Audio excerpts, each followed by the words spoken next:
Feel আরদি ইল্লা আলাল্লাহি রিজকুহা। এই পৃথিবীর বুকে এমন কোন বিচরণশীল জীব নাই যে জীবের রিজকের দায়িত্ব আমি আল্লাহ আমার নিজ হাতে গ্রহণ করি নাই। সব জীবের রিজকের চাবি আমার হাতে। কার হাতে? তাহলে ভয়টা কিসের? আপনার একটা পেট, তাই নিয়ে এত চিন্তা। অথচ এই পৃথিবীতে আল্লাহ পাক বলেন অসংখ্য প্রাণী আছে যাদের কোনো সঞ্চয় নাই। শকুনের মরা গরু অনেকগুলি ব্যাংকে জমা আছে নাকি? কবে কোথায় একটা মরা গরু পাইছে আর খোঁজ নাই, খবর নাই। ওগুলা কি না খাইয়া মরতে দেখছেন রাস্তায় পথে ঘাটে? সুবহানাল্লাহ। অসংখ্য প্রাণী এভাবে দুনিয়া আছে। আল্লাহ রাব্বুল আলামিন বলেন যাদের কোনো সঞ্চয় নাই, যারা কোনো সঞ্চয় করে না, এ ধরনের সাপগুলি, শিয়ালগুলি, বাঘগুলি, পাখিগুলি, জলচর প্রাণী, স্থলচর প্রাণী আর অন্তরিক্ষে মহাশূন্যে উড়ে বেড়ায় যে সব প্রাণী, এ ধরনের শত সহস্র কোটি কোটি প্রাণী, তারা সকাল বেলায় খালি পেট নিয়ে বেরিয়ে যায়। খালি পেট নিয়ে সকাল বেলায় বেরিয়ে গেল, আবার সন্ধ্যায় যখন বাসায় ফেরে সমস্ত প্রাণীগুলির পেট আল্লাহ রাব্বুল আলামিন ভরে দেন। সুবহানাল্লাহ। একটা প্রাণীও খালি পেটে বাড়ি ফেরে না। সুবহানাল্লাহ, সুবহানাল্লাহ। অথচ তাদের কিন্তু জন্ম নিয়ন্ত্রণের ব্যবস্থাও নাই। জঙ্গলে যত প্রাণী আছে তারা কি কোনদিন মিছিল করে এসে বলেছে বাংলাদেশ সরকার আমাদের জঙ্গলের মধ্যে কোনো খোঁজ খবর তো আপনারা রাখেন না, এখানে বাচ্চা কাচ্চা বেশি হইতেছে আর খাওয়াইতে পারি না, এবার কিছু পরিবার পরিকল্পনার ওষুধপত্র পাঠান? কোনদিন বলেছে? বলে নাই, বলবেও না। কে খাওয়ায়? আল্লাহ পাক খাওয়ায়। আল্লাহ পাক খাওয়ায়। সুতরাং আল্লাহ রাব্বুল আলামিন রিজকের মালিক, একথা বিশ্বাস করতে হবে। সেই বিশ্বাসের অর্থ এই নয় যে আপনি চুপ করে বসে থাকবেন আর ফেরেশতারা রান্না করে আপনারে রূপচাঁদা মাছ খাওয়াই দিয়ে যাবে, এরকম বিশ্বাস করতে হবে, কাজ করতে হবে। এর ফলে আল্লাহ রাব্বুল আলামিন রিজকের ব্যবস্থা করবেন।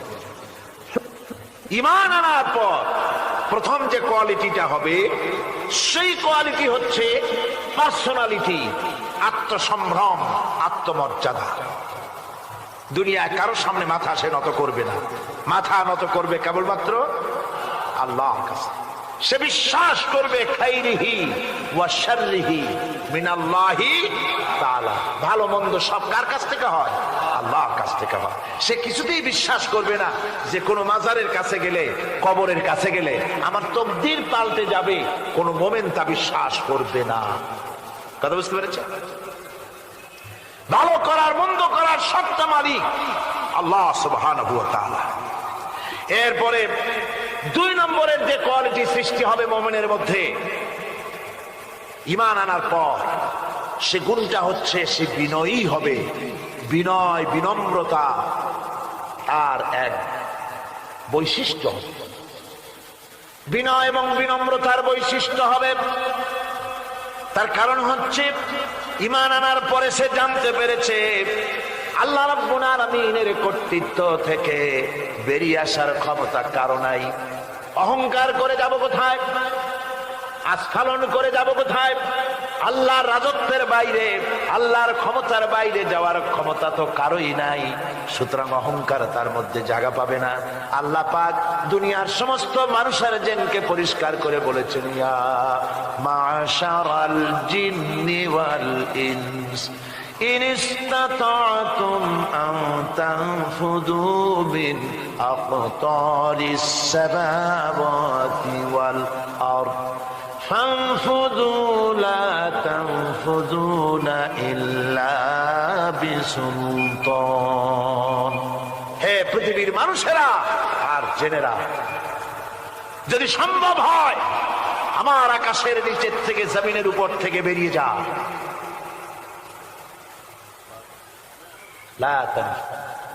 বেরিয়ে যেতে পারবে না। আমি আকাশ এবং জমিন থেকে যদি সম্ভব করতে পারো বেরিয়ে যা। আর যদি কোনো আকাশ থাকে তার নিচে যা, আর যদি কোনো জমিন থাকে তার উপরে যাও। এমন দেশ যদি পাও যেখানে আমার আলো ছাড়া কোনো আলো আছে, আমার বাতাস ছাড়া কোনো বাতাস আছে, আমার চাঁদ সূর্য ছাড়া কোনো চাঁদ সূর্য আছে, যাও সেখানে। আল্লাহ রাব্বুল আলামিন বলেন নাই এরকম যাওয়ার কোনো উপায় নাই।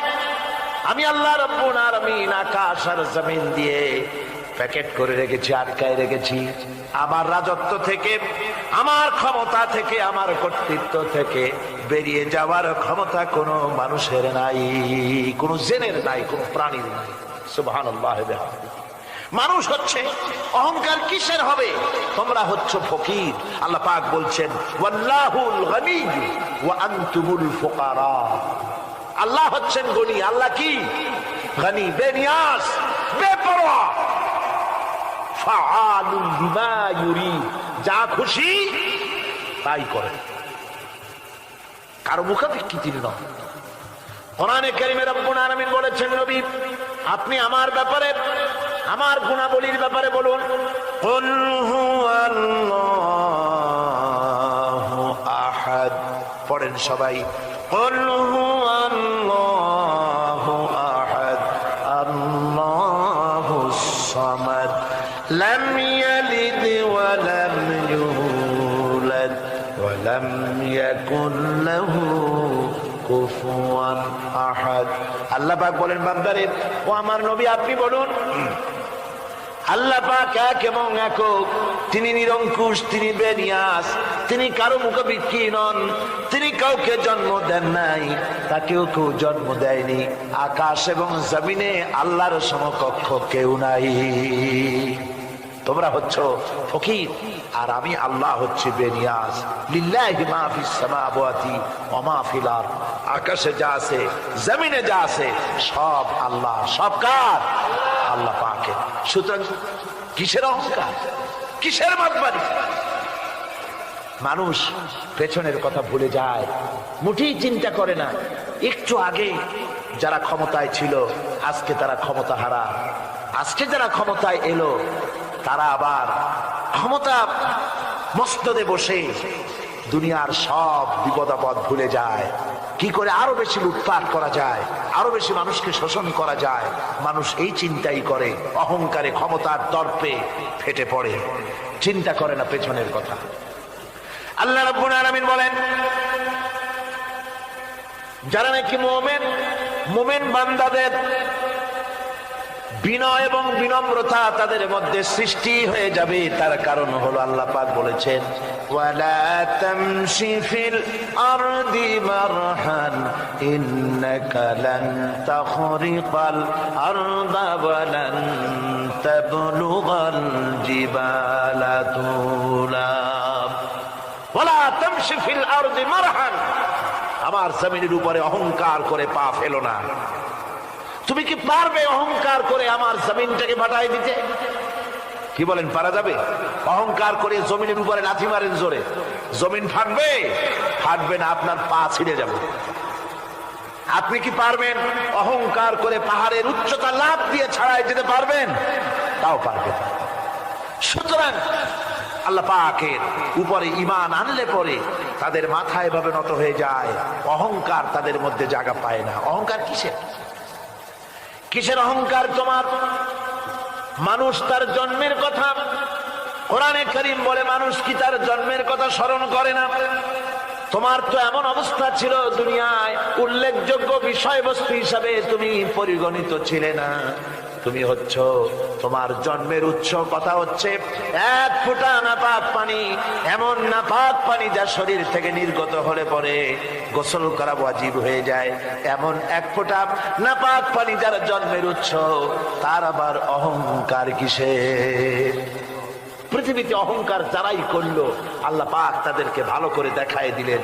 নমরুদকে দেখায়ছেন, ফেরাউনকে দেখায়ছেন, যুগের ছোট ছোট নমরুদ ফেরাউন যেখানে যেখানে খুঁজে খুঁজে ফেরাউন হয়েছে আল্লাহ সকলকেই দেখিয়ে দিয়েছেন। দেন নাই? দেখিয়ে দিয়েছেন। সুতরাং মাথা নিচু করে চলতে হবে, বিদ্যার বড়াই করা চলবে না। কত লেখাপড়া করেছো তুমি? এমএ পাস করেছো, তাতে কি হয়েছে? সবে মাত্র বর্ণবোধ পড়েছো, জ্ঞানের রাজ্যে পা ঢুকিয়েছো, এখনো কিছু শেখনি। টাইটেল পাস করেছো তো কি হয়েছে? কদ্দুর শিখেছো? নিউটনের মতো মানুষ মৃত্যুর সময় বললেন, জ্ঞান সমুদ্রের বেলাভূমিতে দাঁড়িয়ে সামান্য বালু কণা নিয়ে নাড়াচাড়া করলাম, অথই সমুদ্রের কিছুই দেখতে পারলাম না। শেখ সাদি রহমতুল্লাহ আলাইহি ইন্তেকালের সময় বলেছেন, মালুম শোধ কি হিচ মালুম না শোধ, সারা জীবন সাধনা করে বুঝিলাম ইহা যে কিছুই বুঝিলাম না। এগুলি হচ্ছে জ্ঞানীদের কথা। আর কোন রকম ইউনিভার্সিটির বারান্দা দিয়ে 3-4 দিন হাঁটছে, কয় যে সব বুঝি। কি বুঝছো? দেয়ার ইজ নো গড, স্রষ্টা বলতে কেউ নেই। পাগল কি এর কাছে ধরে মিয়া? সুতরাং বিদ্যার বড়াই চলবে না, স্বাস্থ্যের বড়াই চলবে না, অর্থের বড়াই